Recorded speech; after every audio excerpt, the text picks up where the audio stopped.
through the mystic eye, eminent personalities from various walks of life in conversation with Sadhguru. In this week's episode, Sadhguru and Shekhar Kapoor, globally recognized film director, media visionary, and proponent on the future of new media, walk through the making of a space dedicated entirely to the divine feminine. Explaining the need for the feminine in today's society, Sadhguru speaks of the phenomenon of consecrating energy forms and the dynamic forms of goddesses present in this culture. Watch as he takes us through the unique process of designing an appropriate structure suitable for a Devi. I'm very fascinated by because there's a lot of construction going on here. It's almost like, you know… The whole humanity is in construction. Okay, all right, I'll buy that. I'll buy that. So Sadhguru, this is a temple that I know you told me that it will last thousands of years, and it's a feminine temple. It's a temple devoted to the female aspect, not only of us, but the whole existence, the feminine aspect of existence. So tell me about this. This is not man-woman, what is it? What is feminine, what is masculine? So you need to understand this. Human understanding comes from a certain perception, a limited perception. When I say limited perception, right now your whole perception comes through your sense perception. Sense organs can perceive something only if there is something to compare with. For example, right now, you know silence only because there is sound, and you know sound only because there's silence, isn't it? See, right now if I show you this part of my hand, you can only see this. You cannot see this. If I show you this, you can only see this. So this is the nature of sense perception, whether it's your eyes or your ears or your smell or your taste or your touch, everything is only by comparison. So, the moment you perceive through sense organs, you already divided the existence. So because of the division, your mind also thinks in divisions. Because without divisions you cannot perceive, without two there is no logic, so you need two. So these two fundamental principles, because we are human, we are a species with man, woman, masculine, feminine, we are calling them masculine and feminine. So in this culture, it may be referred to as Shiva, Shakti, or in other cultures, yin and yang, whatever. So Shiva being masculine and Shakti being feminine. Yes. Why Shakti? Shakti means power. Why is that feminine? Not power, Shakti means energy. Energy, okay.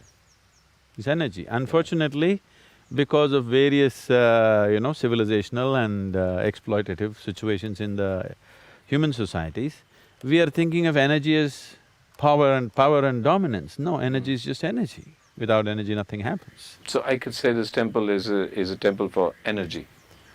Feminine energy. Feminine. So let's go in and you tell me what feminine energy is, as against masculine energy. Is this what you call a leap of faith? Right? From intellectualism to consciousness This is doesn't one take big any leap. faith, it just needs a leg. Or a broken leg, okay.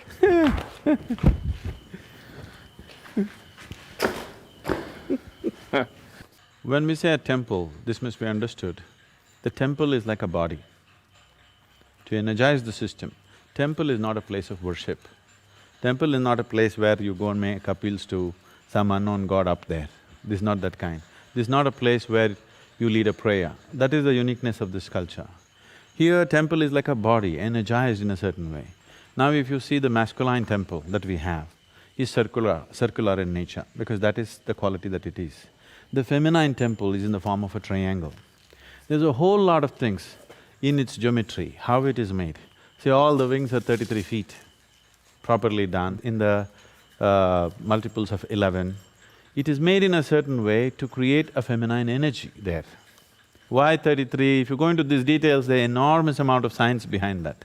Like your spinal column is 33 aspects, and… Which I just risked right now. Okay. So there are so many aspects to this which I don't wish to go right now, but essentially it is feminine energy. Where was the need for this, in a way? See, one thing is today, the feminine is at huge risk on the planet. So immediately people may think, oh, that's because of the man. Maybe man instigated it, but when I say masculine and feminine, I'm not talking about male-female. I'm talking about those two aspects, those two dimensions of life, without which our life will not be beautiful. Our life cannot work actually, even in the most fundamental way. So, because people start thinking in terms of dominance, this is a problem. If you're not looking at life as dominance, if you're looking at life as integration, if you're looking at life as cooperation, if you're looking at life as oneness, then without these two dimensions, there is no existence. But unfortunately, societies have taken on to this as to who is dominating right now, whether masculine or feminine. If any one of them dominates, it'll turn ugly. It's not that if masculine dominates, it'll turn ugly, or feminine dominates, it'll turn ugly. If any one of them dominates, it'll turn ugly. Above all, if you start thinking in terms of dominance, your life will turn ugly. By domination, you will not know life. Only by inclusion you will know life. So this is essentially to create an energy force where people can experience a powerful sense of feminine, a fiery nature of the feminine thing. See, feminine is a very fiery form of energy. But today, because we have made economics the most important aspect of human societies, naturally, see, we need to understand this, economics is being glorified as if it's some kind of a divine thing. Economics essentially means survival process. Economics has a place in our life for sure, but it is not the be-all of life. So feminine doesn't belong to that dimension. If in these societies, love, art, music, above all aesthetics of life was dominant in a society, if aesthetics was as important as economics, nobody had to bring up the feminine. Feminine would be naturally, exuberantly alive and manifest in the society. Today, either we are slowly making all the women like men because they have to survive, they have to earn money, they have to provide, or a small percentage of them in reaction not being able to cope with that, they're becoming like Barbie dolls. Here we are creating a woman who is fiery and powerful in a completely different way. But what you're saying is, you just said love, art, aesthetics. You use those three words as part of the feminine energy. Now, I'm a filmmaker, I'd like to assume that I have all three in myself, so that's my feminine energy. Yes, it is. So If what you do else? not have the feminine, you won't look and think in terms of what's beautiful, what's not beautiful. You'll only think in terms of what's useful and what's not useful. You'll become utilitarian. The masculine is like that. So that's… So you being a man or a woman has nothing to do with it. So am I in conflict constantly between my masculine and feminine self? Why? See, that's the whole thing. These two energies are the basis of creation. Why would they be in conflict? They're in absolute collaboration. It is only in human mind that it's in conflict. In life, it's not in conflict. In energy, it's not in conflict. Only in mind it's in conflict because mind divides.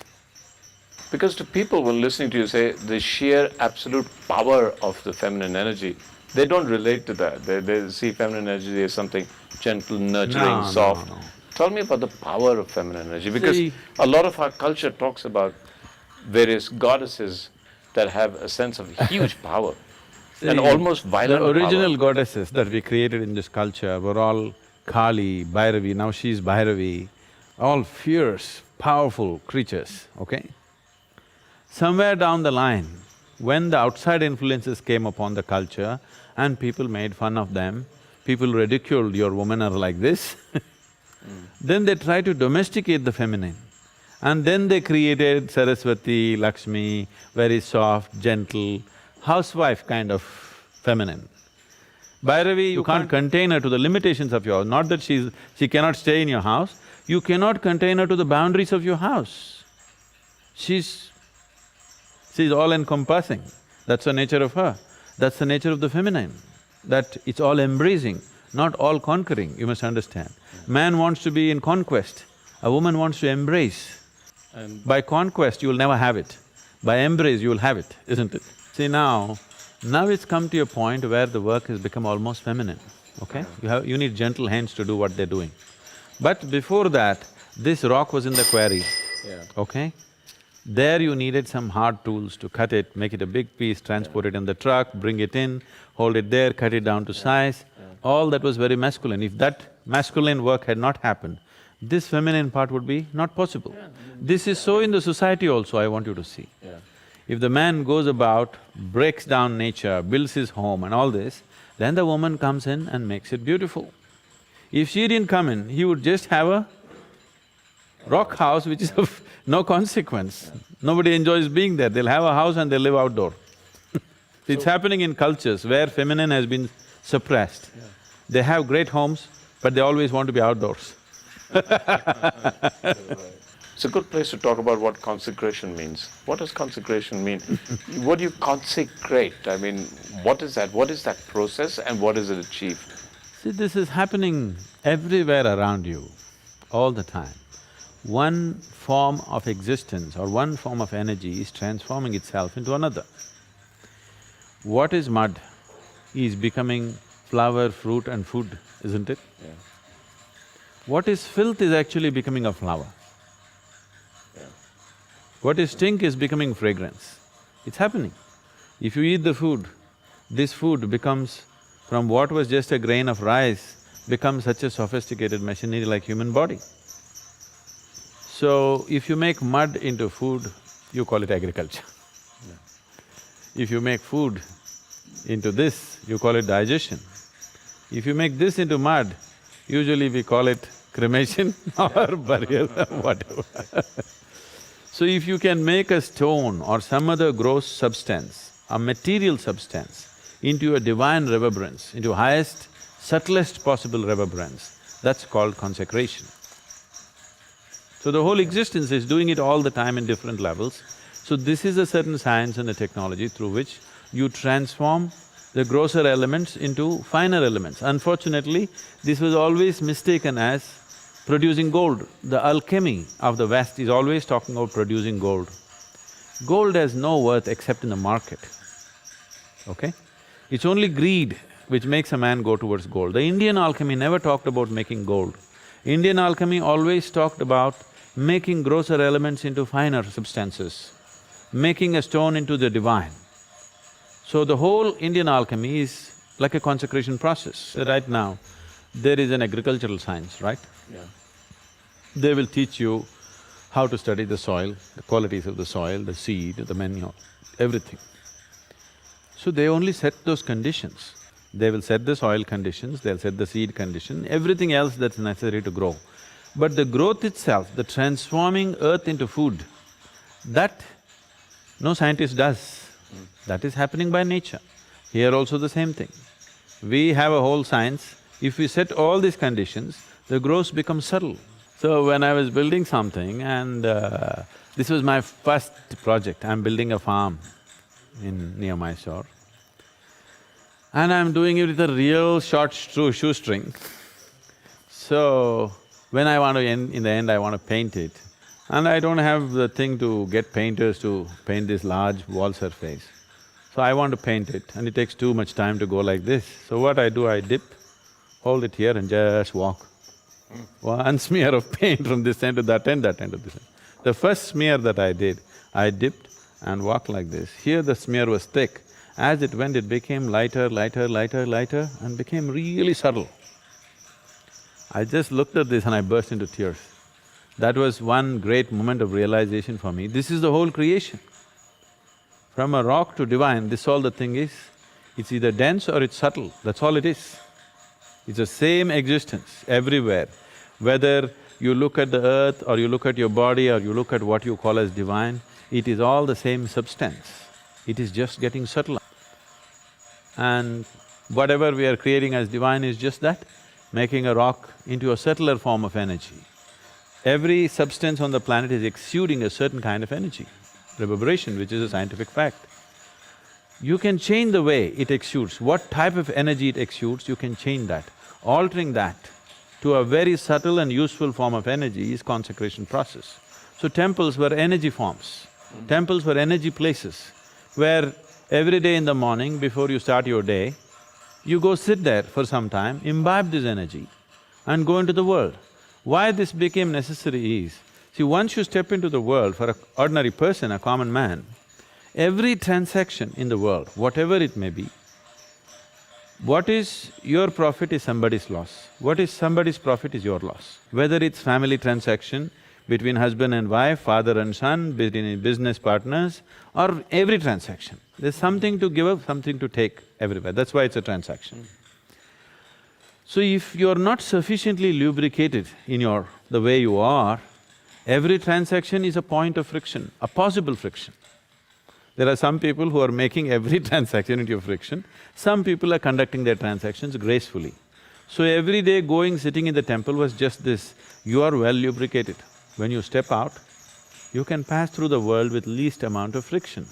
So this is a very, very significant instruction which is still alive in the southern part of this country. Here, nobody tells you if you go to the temple, you should pray. They always tell you if you go there, you must sit there. You must sit there for some time and come. But today the instruction has become like this, the way they're following it is they touch their bottom to the floor and they go. Nobody told you you have to pray, nobody told you have to make an offering, you just have to sit there. But they also told that people on the spiritual path need not go to the temple because they have self-charging mechanisms. So temple is essentially for a householder who has his own way of transforming his energies. Use a public place, a battery charging place it is. So this is feminine energy, it's triangular. The whole temple is triangular. It's an equilateral triangle, okay? There are many aspects of the geometry which I don't want to go in, but the significant aspect is, there's another triangle fitting into this in a smaller capacity. So a downward triangle is… And that's this one. No, this downward triangle always symbolizes the feminine. Okay. The upward moving triangle symbolizes the masculine. But here, normally it would be depicted like this. Okay, this is also the Star of David and whatever else the star is used, and this is the basic yantra for Sri Chakra and everything. This is the masculine and feminine meeting. But here, the masculine is held inside the feminine triangle because here the masculine is unborn. It's in the womb of the feminine. So it's a smaller triangle held inside. It is not a larger triangle like a male meeting the female. This is like in the womb. The masculine is a child in the feminine's womb because here the feminine is in a dominant form. So there is a whole geometry of things in this where we are trying to build a body of the feminine to energize it in a certain way. So Devi will sit here, this is also a triangle and this is into the earth, here there are steps going in. Being in the earth is very important for the feminine. So the deity herself is going into the earth and people have to go in to meet her, that's how it is. And there are lots of symbolisms attached and geometry involved in this whole process. In the end, today you have walked in, it's like a construction site. After 2 months you walk into this space, forget about the ambience, walk with your eyes closed. You will see, it'll just hit you in your face, the whole energy of it. That's how it will be.